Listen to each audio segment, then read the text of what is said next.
Let's go ahead and get started. Good evening, everyone. I'd like to welcome you to this evening's webinar, How Mentorship Can Enhance Your Career No Matter What Phase You are in. My name is Bill Robinson, and I'm the President and CEO of the ADA Business Innovation Group, and we provide the service called ADA Practice Transitions, or you may have heard us called ADAPT. Conversations about mentorship are key to helping us find great matches, whether it be an associate match or a partnership or a practice sale. But before we get started and I introduce our presenter, I'd like to cover some basic housekeeping items.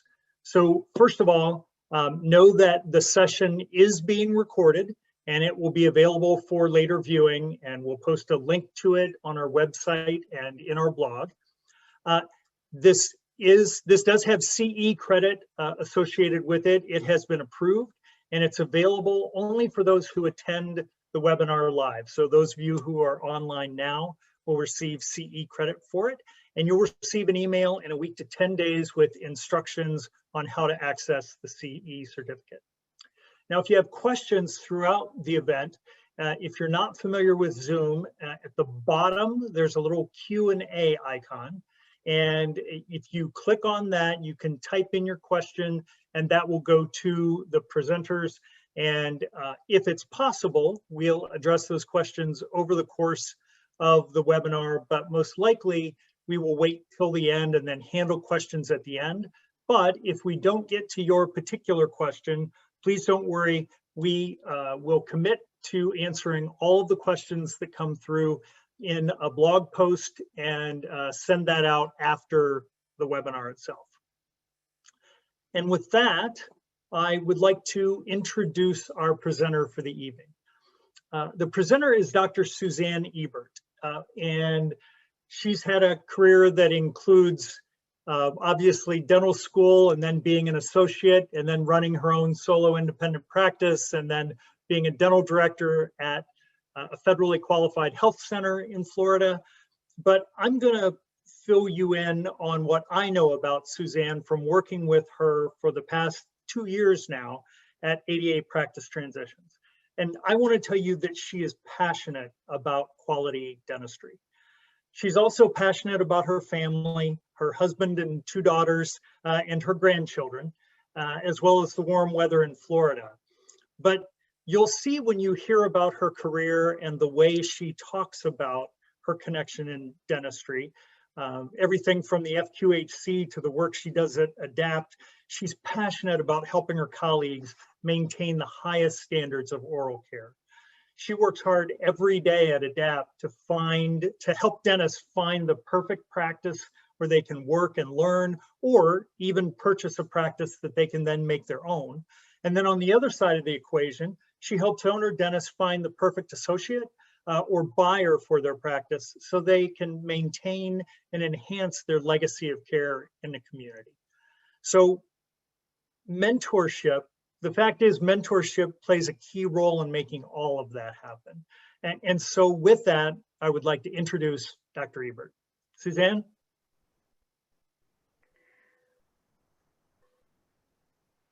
Thank you, Bill. I appreciate that intro. And I want to welcome everybody this evening to the 6th in our series of Coffee Talks, where we will cover everything and anything transition related.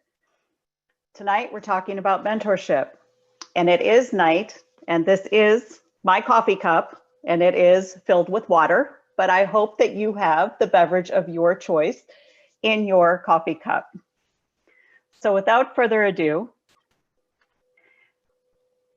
Bill touched on a little bit of my career history, but the thing that really, oh goodness, stood out for me over the last couple of years was my time as adjunct faculty and extramural rotation director at the University of Florida.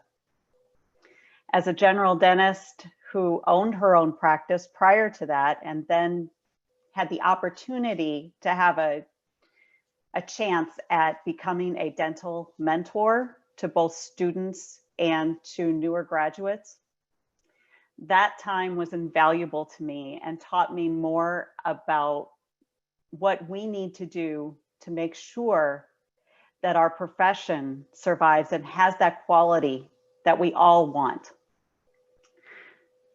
I come to you tonight as a representative for ADA Practice Transitions. And you might be asking yourselves, why are we talking about mentorship? After all, we are a transitions company. Well, as you may or may not be aware, I'm sure you are, that was tongue in cheek, COVID has brought a pretty significant problem to light over the last number of months. And it's something that we need to address as a profession, something that affects every single one of our dentists. So tonight, we're going to be talking a little bit about the problem, and then we're going to offer some solutions. So why is mentorship more important now than ever before? How do you know if being a mentor or a mentee is right for you? And if it is, how can you make it fit into your professional future? We're going to tackle all of those points tonight. So why mentorship, and why is it in the conversation now more than ever? Well, it just so happens that the American Dental Association has done a lot of talking to dentists and dental students over the last number of months. And the findings have been somewhat interesting. So let's see what our dental students are saying about what their plans are after they graduate. Overwhelmingly, look at that, 86%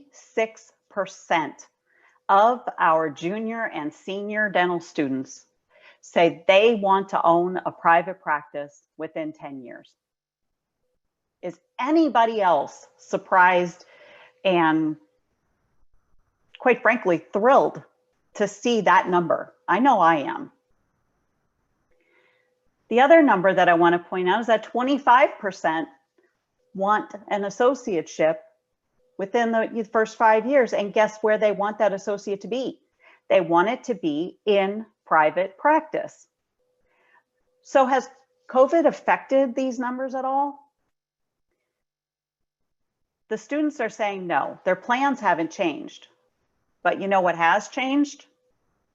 Their confidence that they're going to be able to find a private practice associateship, or that they're going to be able to find a great practice to purchase and get financing for it. So what do they say about mentorship? They all say it's incredibly valuable and they want it desperately. The mentors that they have through dental school, those first 4 years, a lot of them tend to lose touch with that dental faculty member that they had such a great relationship with, or they find that their mentoring needs change in that first year or two out of practice. Now, why would that be? Well, their needs change. Does anybody but me remember your dental school schedule? Does anybody but me remember that we had 3 hours to do a class 2 restoration? And gosh, if you were really, really lucky, maybe you could see a post-op patient that day too. So you got to see 2 patients that afternoon. This has always been a struggle. And we've acknowledged that as a profession, but now we have the opportunity to perhaps do a little bit of something about it. We know that these new grads need to gain some speed as they enter private practice. They want to be clinically excellent, and they want to learn the business of dentistry so that within that 10-year time frame, they can purchase and run their own practice. This is why our recent graduates really want a mentor who's active in the field right now. And many of our graduates want a mentor who is actually on site with them. So guess what? We've been talking to our owners too. What are they saying? Our owners are saying that if their patient volumes remain the same as they are and don't return to pre-COVID levels, 1 in 5 are considering selling their practice and 1 in 6 are planning to retire. So what's going to happen to these practices? We know that these groups of docs were not necessarily planning on making an exit from clinical dentistry at the beginning of the year. And now they need to figure out a transition path that can work for them and work for their patients. What happens when we zero in on our 65 and older group? Up to 40% are looking to potentially retire and leave clinical dentistry altogether. The big question here is what's going to happen to these practices? Will these dentists decide to just close their doors and walk away?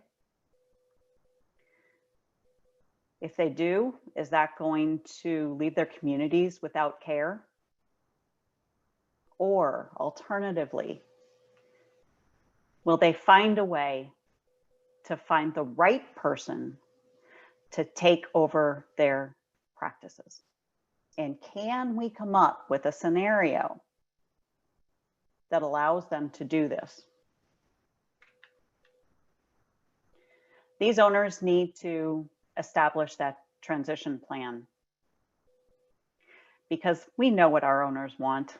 They have told us overwhelmingly for years that what they want is to provide continuity of care for the patients, the staff, and the community. So some of you probably know where this is going.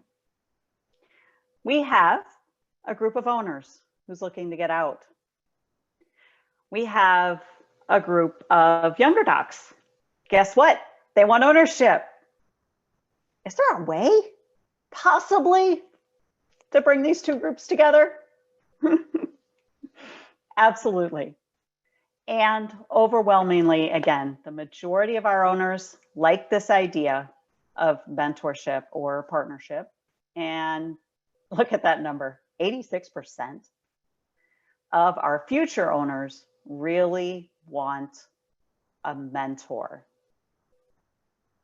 So how does it work?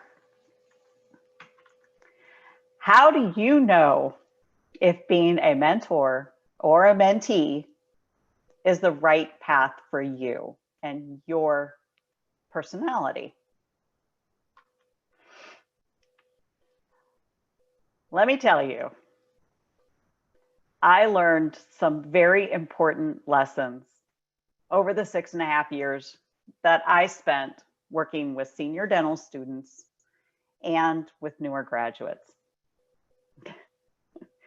Great professional mentors are not born. They are made. And it takes some effort. It takes some effort. Because sometimes it feels like it's trial by fire. When I think about a great mentor, I think about somebody who's an expert in the field. Kind of goes without saying, my owners out there who are in the audience, I'm sure that you consider yourselves an expert in the field. Are you a great communicator? And when I say communicator, I'm not talking about a talker. I'm talking about a listener. And do you truly value other people's opinions and experiences? Because guess what? These docs who are coming out of school have just spent 4 years learning the latest research. They know the science. They are really good. They are really good. So can you value their opinions and the experiences that they bring to the table? And are you able to provide that regular and constructive feedback? Here's the kicker. Are you willing to back off when it's appropriate? The way that I looked at mentorship at the beginning of my 6.5 years of working with these younger docs, and the way I looked at mentorship at the end of that 6.5 years, quite a different animal. I had to learn that being a great mentor is not being a great clinical instructor. I did not help that younger doctor's ability to communicate with the patients, ability to gain patient confidence and staff confidence by jumping in and doing things for them. So learning to guide them and how to remove the mesial root of a broken down number 30, instead of jumping in there and doing it myself because, oh my gosh, you are taking way too long. There's a balance, and learning that balance is part of what it takes to be a great mentor. And if I have any of my former students on this call right now, I want to apologize if you were at the beginning of my career as opposed to the end. So much fun. But what's their responsibility? As a great mentee, what should you be doing? You certainly need to understand your limitations, and you need to understand where you really are. Obviously, being able to take that constructive feedback and turn it around and use it. Please use it. It's not worth getting if you're not willing to use it. Do you understand exactly the level of input that you need in order to thrive in any given situation? Are you incredibly conscientious? You must be there. You must be present. You must be wanting to learn. And again, you have to be able to value that experience. I had to add projecting confidence because I loved this analogy that I heard from a doc not too long ago. He said, when I walk in the room, I am holding the microphone. I'm the rock star in the room in that operatory. And I had to ask that doctor, I said, are you able to allow somebody else, because he was looking for an associate. And I said, are you willing and able to hand off the microphone when there's another doctor in the room? And that is the treating doctor. And he said, absolutely. It's what my mentor taught me. I said, that's something pretty special. And I can't wait to find him an associate. So now you have a great mentor and you have a great mentee. Just bring them together, right? No. Because guess what? It has to be the right relationship. How do you know and how do you cultivate and develop a great mentor-mentee relationship? First of all, and foremost, you need to share a common philosophy of care. What do I mean when I say philosophy of care? That's when I'm talking about how you approach your patients, your staff, and your community. So let's just give out a kind of an extreme example. If you are a doctor who thrives in a fast-paced, triple booked schedule where efficiency is king, And you know what? You love your patients. You do a great job. Quality is everything. But you really don't need to know the names of your patients' great-grandnieces. Okay? You're not going to want to have a mentee who thrives on knowing, gosh, what happened at the next door neighbor's grandchild's soccer game last Tuesday. That's going to be a mismatch right off the bat. So make sure you share that common philosophy or overview of how the patient should be approached in the practice. Take a little bit of time, even during the interview process, to review some charts and discuss some of the more challenging cases that you've had. Are you able to bounce new ideas off of each other? And can you respect the other's opinion? As professionals, you're both professionals. There has to be that two-way communication between the doctors, and it has to be very open and honest. So make time for that if you want to have a great relationship. So once you've decided that you are ready to pursue this, or at least you want to learn more, you want to think about how can this fit into my professional future, into my situation? Well, there are a couple of different paths that are pretty effective in forming these type of relationships. Number one is what we're going to talk about as the conventional associate to ownership path. Okay, I'm going to give a brief setup here. An owner hires an associate. The associate comes into the practice, works in the practice for a period of 1 to 3 years, purchases the practice, either in part or outright after that 3 years or designated time frame.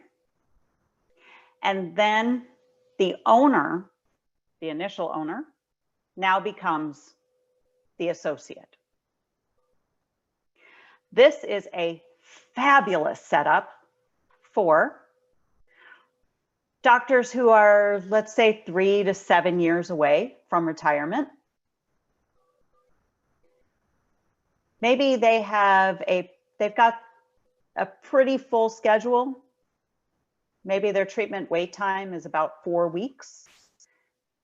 That's just kind of a baseline indicator that says, yeah, I probably have enough work to do in my practice to be able to bring in an associate for a full-time associate. I have enough physical space. I have enough operatories for an associate. And I always like to say, do you have just a little bit of personal private space for that doc? Because we all need, after a long day, or, let's just say we had a tough procedure, we want to have a little bit of time to decompress. So do you have the physical space? And of course, the owner must be committed to that time frame to retire. From the other side of the equation, that incoming doctor must want mentorship. And they really kind of need to want somebody who's going to be on hand, physically present for a number of years. They need to be incredibly motivated to be owners. And they have to also be ready for that long-term commitment. Now, there are other things that we can add in, like they need to be pretty financially stable, able to get financing in a couple of years. But this is kind of the overview. So what are some of the things that you need to look for with this? The value needs to be set at the beginning of the relationship, or at least how that price will be set. Because remember, we're only talking about a 1 to 3 years here. So how is that purchase price going to be determined? Both doctors need to be contractually bound to follow through. And I have this word up there a lot, contractually set. The decision-making times must be contractually set. And what do I mean when I say the decision time? Some of you owners out there are saying, there's no way that I'm going to hire somebody tomorrow and promise them that I will sell them my practice next year. I don't know. And then be their associate after that. I can't commit to that. Well, you know what? You need to decide if you're ready to commit to it within a 6-month to 1-year time frame, because you don't want to waste each other's time. Owner, you said you were going to retire in 5 to 7 years. So if that's the case, you need to make this decision now, because you don't want to end up in the same position here in another couple of years. The incoming doctor, same thing. You don't want them backing out. So think about the requirements of this type of a relationship. Now, what about a practice that's really not quite set up for 2 full-time doctors? Maybe the owner in this scenario needs to get out of clinical dentistry sooner rather than later. But this owner still wants to groom a dentist to take that practice over. What if that owner brings in an associate and starts turning over all the clinical dentistry to that associate? What if that owner is really just there as a support person? The schedule's getting backed up. Okay, that Mr. Owner, he's going to jump in. He or she's going to come in and going to take care of some of those patients and get the schedule back on track. The owner here is not the primary dentist in the office. The owner is there to help groom that associate to take over the practice when they're ready. The associate, when they're ready, 1 to 2 years, now has the financing, the clinical skills, and the business skills to be able to take this practice over. What a great transition. So who is this ideal for? The owner needs to be ready to leave clinical dentistry. Remember when I talked about back off? This is the ultimate in back off, because this practice really is not suited for 2 full-time doctors. Maybe the owner needs to get through another couple of years so that they can still maintain some of the benefits of ownership, like, let's say, health insurance. They need to be committed 100% to selling. And it does help if the owner in this scenario is already kind of financially comfortable, because they will be allowing that associate to realize much of the income from the practice. The incomings in this scenario, they want mentorship, but they kind of know that they have that independent streak. They don't really want, they want somebody there as a helper. They don't want somebody, I'm going to use the term looking over my shoulder. That's not for them. Highly motivated and, again, ready for that long-term commitment. So what are some of the requirements here? A lot of them are the same. And you'll keep seeing that word from me, contractually bound. Get it in writing. This is kind of the ultimate, and you want to make that decision very, very quickly, hopefully within about 3 months. Because remember, the owner is turning over the patients to this associate on a very accelerated timeline. Purchase price needs to be predetermined. Again, beginning of the relationship. And the associates' compensation is going to ramp up as they assume more and more responsibility. Probably the owner's going to hand off the clinical stuff first and then hand off the business functions. And then that full ownership transfer is going to occur 1 to 2 years. I could see it going to 3. What a great opportunity for both doctors. So if you think a mentorship path is something that you're interested in, we at Adapt, we can help you find just that right fit. Because what we care about is making that process of transitioning into and out of a practice predictable and successful. And how do we do it? We understand how important that philosophy of care is. And we know that you have to have that match to make sure that your patients and your staff experience continuity of care. Because if they do, they're going to be happy. And what happens with happy patients? They stay with you. And you know what else happens with happy patients? They pay you. So everybody wins. How do we do it? It all starts with our online profile. What does that online profile do? It tells us who you are. It tells us what you want. And why is that so important? Because we want to know you exactly how you are. We want to know what your goals are. We want to know who you are without thinking about what's on the other side. Think about a job interview.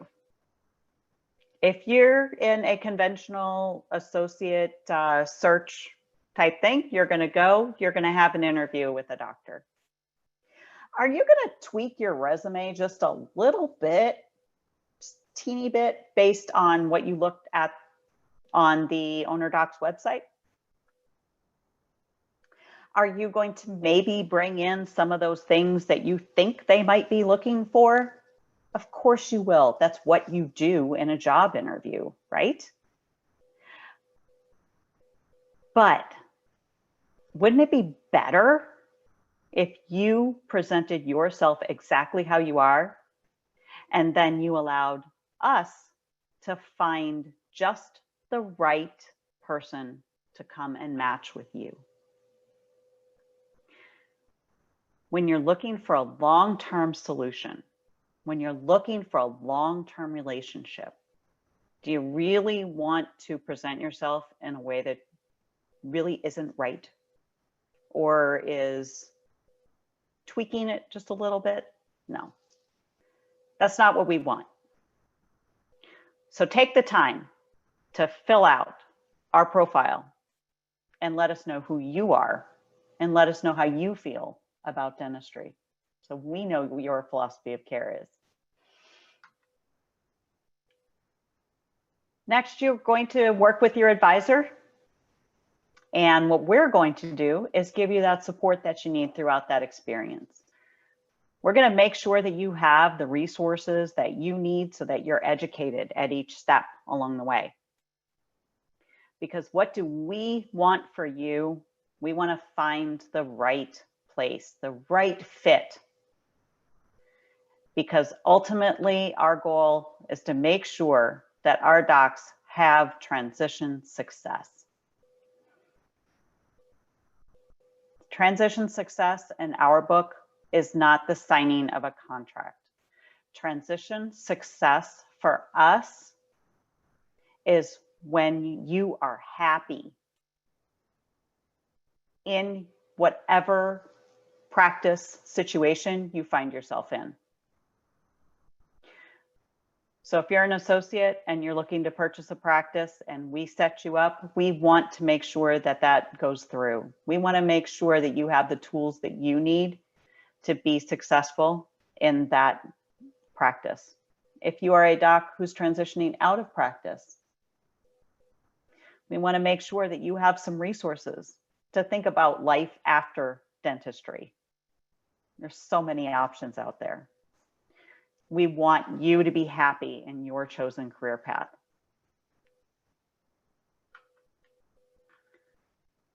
So just to quickly kind of recap on this, you know, who wins when you are entering into a great mentorship relationship? Everybody wins. The owners, you're going to win. You've accumulated a career's knowledge. You want to pass that on and groom a dentist to potentially take over your practice. But if you can find the right person to come in, your patients are going to win. They're going to have that continuity of care. Your staff is going to win. They are going to be happy with that new doc. And guess what? It's just fun. There's nothing that will make you happier than watching a younger dentist, a younger professional kind of come into their own under your watch. So much fun. It can revitalize you. It can give you a whole new lease on the way you look at your professional career. So what about our newer dentists, our newer professionals that are out there? Gosh, go find the support that you need as you transition into clinical dentistry, as you start learning how to manage that schedule that no longer is just 4 or 5 patients a day. Potentially purchase a practice that you know intimately. I mean, you know this thing. You've been working in it for potentially 1 to 3 years. There aren't going to be any surprises. You're going to know everything about that practice, right down to how does the autoclave work and how old is it? Am I going to have to replace that soon? I'll find out. I'll already know. No surprises. And you know that that owner is completely invested in your success. What a great feeling. And we all know that the business of dentistry is difficult. Well, you can learn it at the hands of somebody that you already respect. So if you're interested, please, we would love for you to go to adapracticetransitions.com. We want you to learn more. We want you to learn more about us. We want you to learn more about our passion for the profession. We would love for you to view our blog. We have all kinds of great series out there. We have one, What Went Wrong Wednesdays is very, very popular. And that's one that examines some of the things that didn't quite go as expected.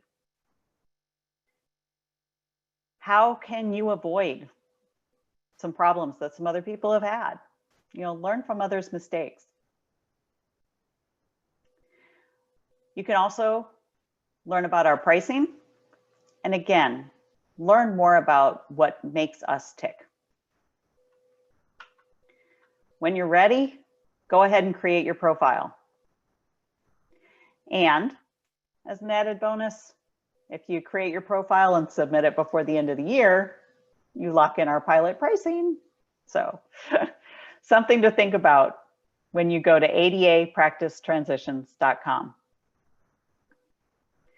So if you or someone you know is ready to buy or sell a practice, expand a practice through bringing on an associate, or just looking for an associateship, sign up today. And I am happy to entertain any questions that have come in at this time. Well, thank you for that great presentation, Dr. Ebert. We do have a few questions that have been coming in and some that were submitted beforehand. So let me pull up the first one. What questions should we be asking potential mentors or mentees? What questions should we be asking potential mentors or mentees? I am going to assume that we are talking about maybe during the interview process. And what I would encourage is for the doctors to sit down potentially with a difficult or challenging case.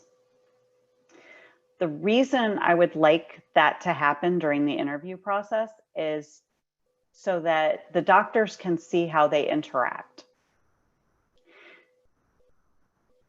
As far as specific questions about mentorship, you can learn a lot just from having an open dialogue about something that could potentially be challenging. And in this case, what I'm really thinking about is an owner doc needs to be able to understand where that needs to be open to examining new ways of doing something. So I know that when I had a challenging case, I would look back on it and I could always find a different way of doing something. And I loved going over challenging cases with my docs, my recent grads that were coming through the clinic. It was great because I got to see a whole nother perspective. And the exchange of ideas there is really, I think, what's key to making sure that you have the ability to work together.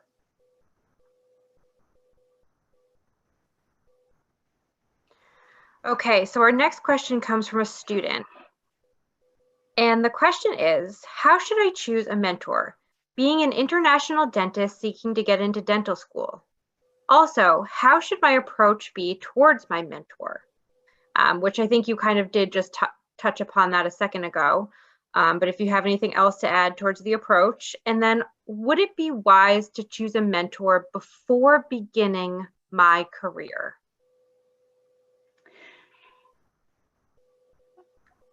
So if I'm understanding correctly, and anybody who I am not answering the question entirely, please, please, please email me at adapt@ada.org. I'm going to assume that we have a dentist, a foreign trained dentist who is now coming into the States. I believe that the question is, how do I find a mentor before I start dental school? There are some docs who are very happy to have a foreign trained dentist come into their practices, sometimes as an assistant or a hygienist, if that's possible. And that would be one way that I could see finding the right mentor right off the bat. But if we're talking more towards the end of their dental school career and they're trying to find a great mentor for afterwards, then I think going into one of these types of practices where the owner doc is really ready to give up clinical dentistry might not be such a bad idea, because these are docs who already have quite a bit of experience under their belt. And now they have 4 additional years of experience. So they might be more ready to pursue that kind of, calling it the mentorship transition plan, where they can come in and kind of immediately take over the clinical and the business side. So I hope I answered that question. If I did not, like I said, I encourage whoever submitted that to please email me directly at adapt@ada.org. And again, all of the questions that we don't get to, we will address in a blog post as well. So if anyone has any follow-up questions, again, email adapt@ada.org to reach out to us, and we will include that in our upcoming blog post reviewing this webinar. So Dr. Ebert, the next question is it advisable for a private solo practitioner to search for a new dental graduate for a 5-year associate position with the expectation of purchasing the practice in 5 years when the owner is ready to retire? Absolutely. That really falls right into that traditional, it's a little bit of outside, but the more traditional associate to ownership path. It's a little more extended because you're really not looking to sell until 5 years down the road, but that is right there. When that associate comes into the practice, understand that it's going to take a little bit of time for them to build up that speed and be a regular, somebody who can handle the same schedule that maybe you're handling. But that's also an opportunity to grow the practice. So that 5-year plan is really perfect as long as you have the setup. Do you have the space for an associate? Do you have enough patients to bring in that associate? Do you have a plan for integrating them into the office? Have you thought about staffing? Have you thought about the hours? Have you thought about the overhead? Have you thought about all of these other pieces that have to go into it? But that's really kind of an ideal scenario, or it can be, because if you have a new grad, it's going to take them that bit of time to get up to speed, both clinically and business-wise. Also, they're going to need that little bit of extra time to make sure that their finances are in order so that they can purchase your practice. What's the key here? Set the practice value at the beginning of the relationship and get it in writing how you're going to set the value. Incredibly important. And we do have a contracting toolkit that goes over all of the details on things to think about when you're looking at that type of a relationship.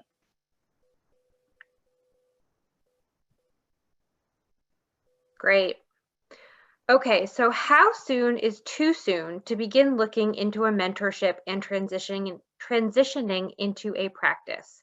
I myself am in my D2 year of dental school, but I also want to hit the ground running as soon as I graduate.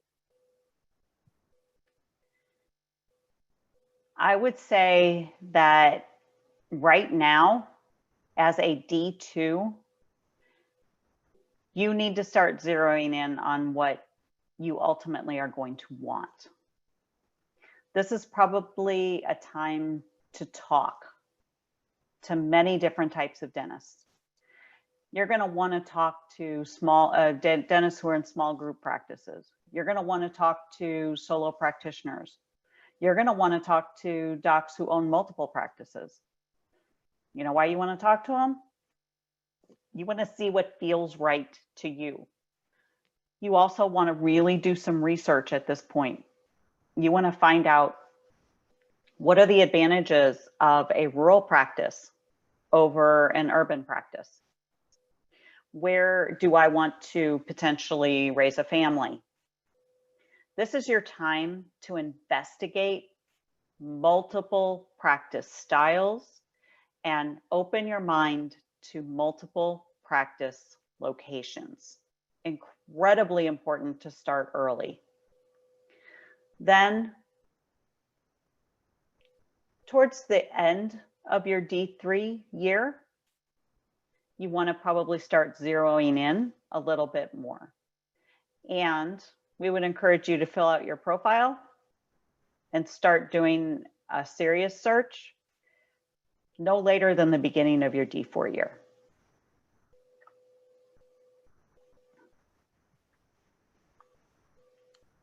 All right. It looks like we have a lot of dental students joining us today, which is great. So welcome. Our next question is, how do you go about finding a mentor during dental school outside of faculty? What should you look for, since you may or may not have plans to work at that office? I can tell you that most dentists would love to have a dental student come into their office and just shadow. they would love that opportunity just to pass on some of that knowledge and potentially become their mentor. At least you can start that process, and you don't have to commit to that office. You're not committing to that office. The other thing that you can do that I found particularly effective is go to dental association meetings. Most of the component, and I know this is a little tougher right now, I understand, but most of the component meetings have a table or two reserved for dental students, and they are happy to host you. Talk to the dentists that are there. Dental leaders love, love, love to have you there. It doesn't mean that you're committing to anything. You're just gaining knowledge from them. Talk to multiple people. See if there's somebody that you really click with. If there is, follow up with them at their office. That's probably where I would start.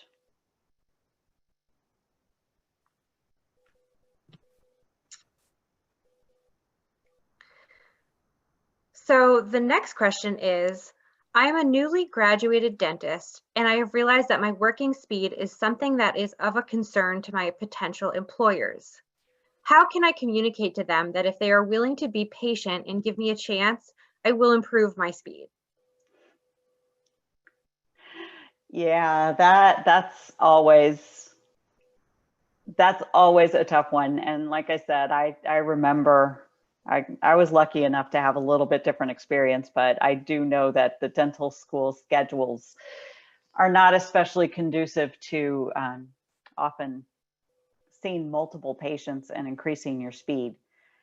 And it has to be that way. So let me make that clear, because the faculty have to make sure that you guys are that the students are clinically competent, and they do overall a fabulous job of that.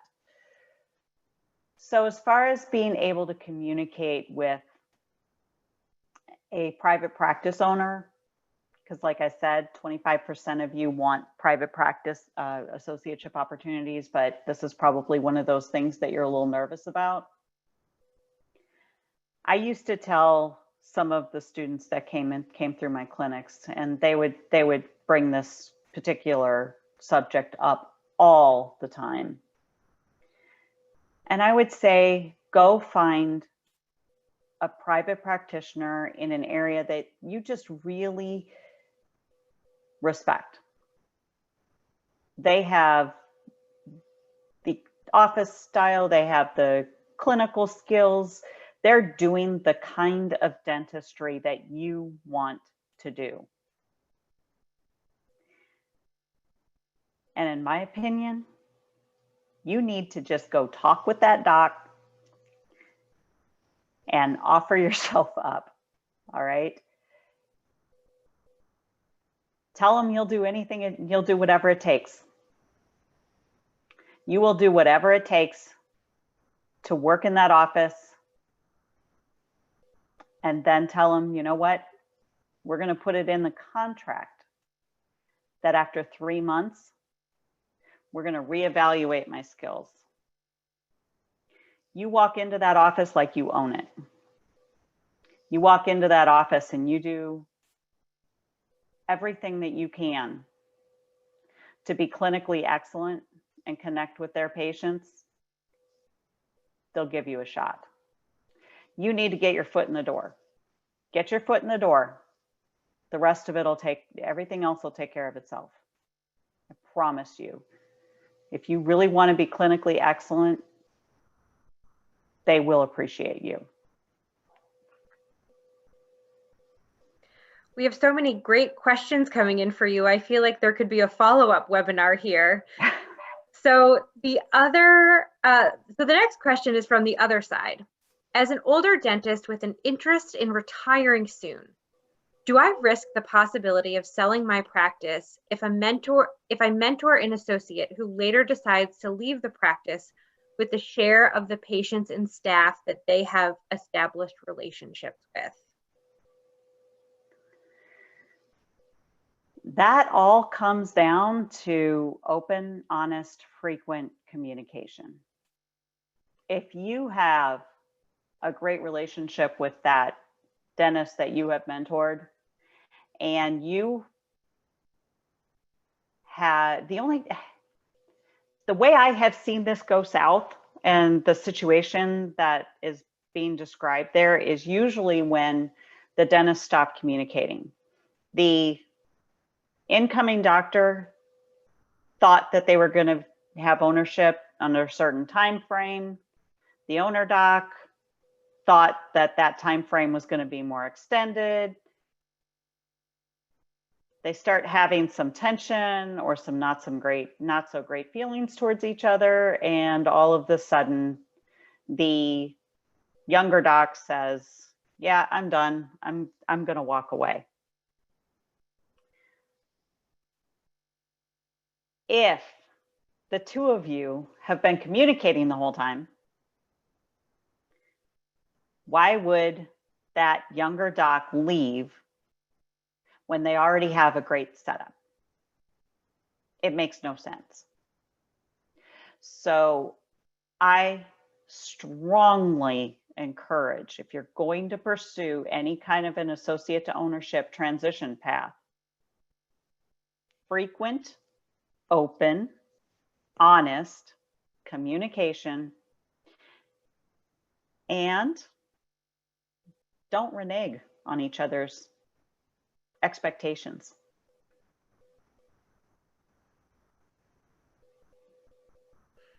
All right, thank you for that. It looks like we are at time. We have 2 minutes left, so I think we're going to wrap it up here.